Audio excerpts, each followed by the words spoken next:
नमस्कार मंडळी, एका नवीन व्हिडिओमध्ये तुमचं सगळ्यांचं अगदी मनापासून स्वागत आहे। बऱ्याच दिवसानंतर मला वाटतं आता 1 ते 1.5 महिना झाला असेल माझा लास्ट व्हिडिओ मी केला होता, जो की शेवटच्या कंपनीबद्दल होता। जर तुम्ही मला इंस्टाग्राम किंवा फेसबुकवरती फॉलो करत असाल तर तुम्हाला माहीतच असेल की त्याच्यानंतर मग JLPT N1ची एक्झाम, जॉब चेंज अशा बऱ्याच गोष्टी आल्या। त्यामुळं एकतर यूट्यूबचा व्हिडिओ करायचा होता, बट त्यात एक खरं तर वेळ मिळत नव्हता। यूट्यूबचे व्हिडिओ कधीपासून करायचे होते, पण एकतर वेळ मिळत नव्हता आणि त्यात JLPTची एक्झाम, त्यानंतर जॉब चेंज अशा बऱ्याच गोष्टी झाल्या। त्यामुळं कधी करू असं म्हणतच दिवस जात चालले होते। बट अचानक काल रात्री एक अशी गोष्ट घडली, त्या गोष्टीमुळं खरं तर मी आज व्हिडिओ करतोय। ती काय गोष्ट झाली आहे हे मी तुम्हाला सांगतो, आणि ती गोष्ट सांगायच्या आधी यूट्यूबचा व्हिडिओ करायच्यासाठी 1-2 प्रॉब्लेम आहेत। थोडासा मी अपोजिट चाललो आहे, त्यामुळे थोडं समजून घ्या। खरं तर यूट्यूबचे व्हिडिओ करायचे आहेत, पण 2 महत्त्वाचे प्रॉब्लेम आहेत। एक म्हणजे की जो माझा बॅकलॉग पडलेला आहे, जे माझे व्हिडिओज पेंडिंग आहेत ते अगदी नागोयापासून व्हिडिओ पेंडिंग आहेत। त्यामुळं टोकियोला मी कसा आलो, टोकियो आल्यानंतर मी कसं काय केलं, कुठला जॉब केला, काय जॉबमध्ये त्या झालं, त्याच्यानंतर मी आत्ता दुसरा कुठला जॉब चेंज केला आहे, अशी बऱ्याच गोष्टी आहेत। सो कुठल्या व्हिडिओपासून सुरुवात करू हे एकतर कळत नाही आहे। आणि दुसरा सगळ्यात प्रॉब्लेम म्हणजे तो नॉट विथ माइंड, मला वाटते की ऑलमोस्ट सगळ्याच यूट्यूबर बरोबर हा प्रॉब्लेम आहे की जसं पूर्वी व्हिडिओजला व्ह्यूज मिळायचे किंवा यूट्यूब तुम्हाला व्हिडिओ रिकमेंड करायचं, तसं आजकाल करत नाही आहे। त्यामुळे तुम्ही बघत असाल की जे कोणी मोठे यूट्यूबर्स असतील त्या सगळ्यांनी हळूहळू आता यूट्यूब हे कमी केलेलं आहे। कारण एकतर यूट्यूबसाठी अर्धा-पाऊण तास व्हिडिओ करायचा, त्याच्यानंतर 2-3 तास तो व्हिडिओ एडिट करायचा, आणि ते एडिट करून सुद्धा फक्त 100-200 व्ह्यूज मिळत असतील तर त्याच्यात काहीच अर्थ नाही आहे। मग त्यापेक्षा तुम्ही स्मॉल रील्स करा, व्हिडिओज करा, फेसबुकवर करा, आणि मग त्याच्या थ्रू तुम्ही एकतर फॉलोवर्स पण तुम्ही गेन करू शकता, त्याचबरोबर तुम्ही पैसे पण कमवू शकता। त्यामुळे बरेच जण आता यूट्यूब हे हळूहळू बंद करत आहेत किंवा कमी करत आहेत असं म्हटलं तरी सुद्धा खोटं ठरणार नाही आहे। सो मी पण तोच विचार करत होतो की काय करावं, एक तर एवढे व्हिडिओज पेंडिंग आहेत, कधी सुरुवात करावी, काय करावं, अशा बरेच विचार चालू होते। मागं तुम्ही बघू शकताय जपानमध्ये सध्या आहे ऑटम। सो हा आहे लेटेस्ट व्हिडिओ। आता मी सध्या आहे टोकियोमध्ये। कसं आलो, काय आलो हे सुद्धा प्रत्येक व्हिडिओ मार्फत मी सांगणारच आहे, बिकॉज हे सगळे व्हिडिओ करून ठेवले आहेत, बट थोडासा मला टाईम मिळत नाही आहे, एवढाच फक्त प्रॉब्लेम आहे।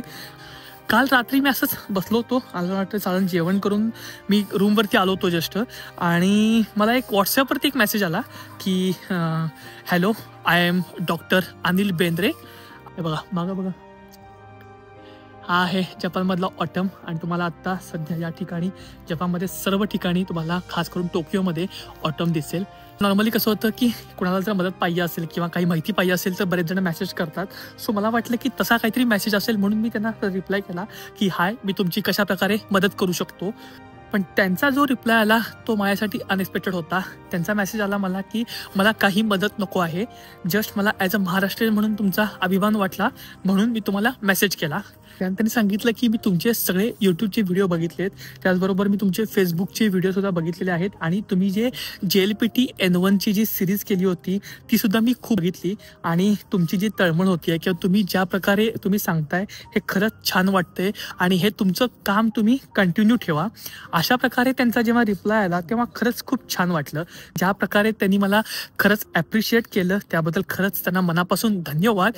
आणि मला वाटतं त्याचमुळं मला वाटतं रॅदर मी आज लगेच म्हटलं जेवढं मला शक्य होईल तेवढं मी लवकरात लवकर जे काही बॅकलॉग्स व्हिडिओज आहेत त्याचं एडिटिंग कंप्लीट करून ते व्हिडिओज मी लवकरात लवकर अपलोड करेन। म्हटलं की सुरुवात करूया। नागोयामध्ये मी जी माझी पहिली गाडी घेतली होती तेव्हाचे मी व्हिडिओज केले होते, सो ते आज मी तुम्हाला व्हिडिओ दाखवतोय। माझी गाडी कोणती आहे आणि त्या गाडीची मी पूजा कशा प्रकारे केली होती, हा तो पहिला व्हिडिओ आहे। मला वाटते मी नेक्स्ट व्हिडिओमध्ये मी जेव्हा नागोयामधनं टोकियोमध्ये आलो, टोकियोमध्ये येताना मी कसं आलो, काय आलो, त्या गोष्टी मी कव्हर करतो, आणि त्याच्यानंतर मग मी टोकियोला आल्यानंतर कशा प्रकारे जॉब शोधला किंवा मी काय गोष्टी केल्या यावरती आपण व्हिडिओज करूया। बट एक मला गोष्ट लागेल ती म्हणजे तुमच्या सपोर्टची। जेवढं जास्तीत जास्त शक्य होईल तेवढं हा व्हिडिओ लाईक करा, कमेंट करा, जेणेकरून मला सुद्धा मोटिवेशन मिळेल, जास्तीत जास्त व्हिडिओ मला लवकरच तुमच्यासमोर आणता येतील। जेव्हा मी जपान भटकंती हे चॅनल मराठीमधनं सुरू केलं तेव्हा बऱ्याच लोकांचा मला सपोर्ट होता, पण अशीही बरीच लोक होती जी म्हणत होती की मराठी नुसतं करू नकोस, तू त्याच्यामध्ये हिंदीमध्ये पण व्हिडिओज कर, नाहीतर तुझ्या व्हिडिओला काही व्ह्यूज येणार नाही आहेत किंवा तुला सबस्क्रायबर्स मिळणार नाही आहेत. पण त्यांना मला आज सांगायचं आहे की जपान भटकंतीनं 5000चा टप्पा कंप्लीट केला आहे. सो आता आपली फॅमिली झाली आहे 5000ची आणि मला आता तुमचा सपोर्ट जास्त पाहिजे, कारण आपल्याला लवकरात लवकर ही फॅमिली 10,000 करायची आहे.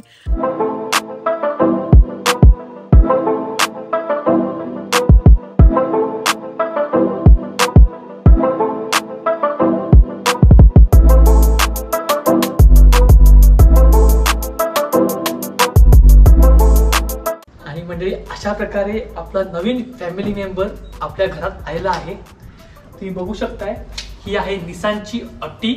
याचं काय झालंय, कितीला घेतलेली आहे ते पुढच्या व्हिडिओमध्ये सांगतोय. पण आजचा व्हिडिओ आहे आपला पूजी संदर्भातला आणि टेम्परेचर आहे 1 डिग्री सेल्सिअस, त्यामुळे पूर्ण गार झालंय. तरी मग आता पूजा करायच्या म्हटल्यानंतर सगळं करून थंडी खूप वाजते प्रचंड.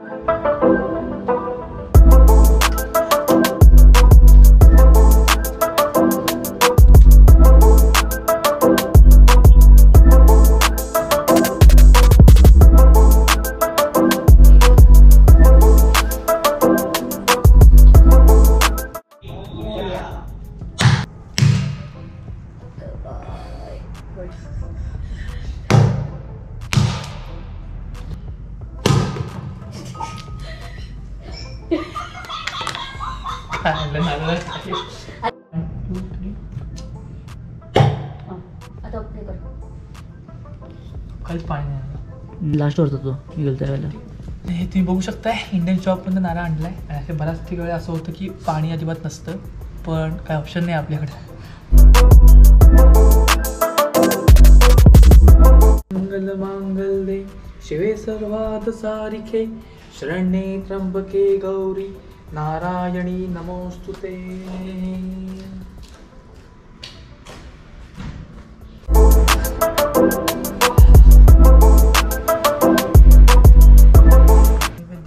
समर्पयामि नैवेद्यं समर्पयामि नैवेद्यं समर्पयामि. कृष्णार्पणमस्तु कृष्णार्पणमस्तु. आता सध्या एक जी गोष्ट मिस करतोय ते पेढे, कारण जपानमध्ये नैवेद्य मिळणे एक तर खरं अवघड आहे. आता जे मी नैवेद्य दाखवला आहे तो पण काजू कतली दाखवलेला आहे, खूप महाग मिळते.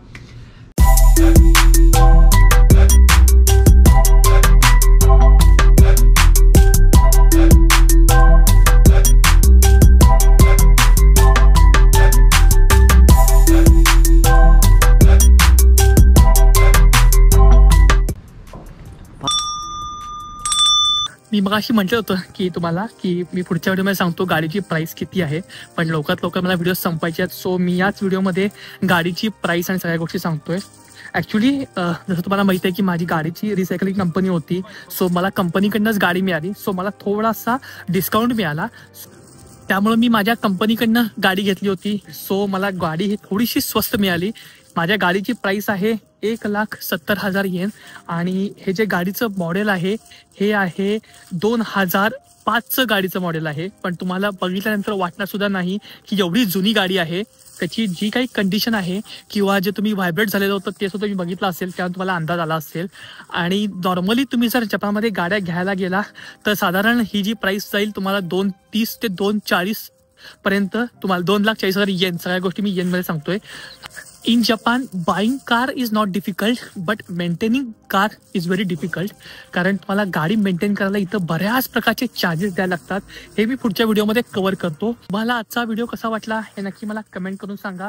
त्याचबरोबर तुमचे काही सजेशन असतील, तुमचे काही प्रश्न असतील तर नक्की मला कमेंट करा. चला तर मग मंडळी, पुन्हा एकदा भेटूया पुढच्या व्हिडिओमध्ये एका नवीन टॉपिकसह, एका नवीन ठिकाणी. तोपर्यंत आपलं नेहमीचं सायोनारा. Bye bye.